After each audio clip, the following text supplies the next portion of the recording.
Malaysia October 24 முதல் 26ஆம் தேதி வரை நடைபெறவுள்ள 47வது ஆசியான் உச்சி மாநாட்டை நடத்துவதற்கு தயாராகி வரும் நிலையில் காவல்துறை தலைவர் டத்தோஸ்ரீ முகமது காலித் இஸ்மாயில் மலேசியர்கள் ஒற்றுமையையும் முதிர்ச்சியையும் வெளிப்படுத்துவதன் மூலம் மாநாடு தடையின்றி பாதுகாப்பாக நடைபெறுவதை உறுதி செய்ய ஒத்துழைக்க வேண்டும் என்று கேட்டுக்கொண்டார்.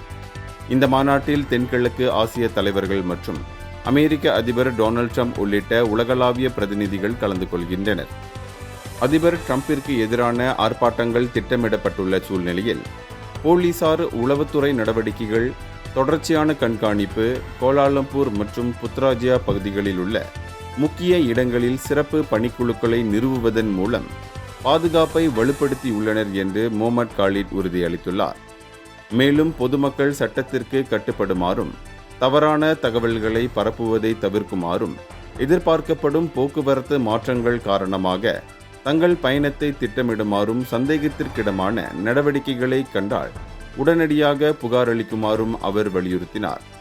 இந்த முக்கிய அனைத்துலக கூட்டத்தை நடத்தும் திறன் கொண்ட அமைதியான மற்றும் பொறுப்புள்ள நாடு என்பதை மலேசியா உலகிற்கு காட்ட வேண்டும் என்று தேசிய பெருமையை வலியுறுத்தியுள்ளார். இந்தியர்களின் இதய குரல் மக்களோசை.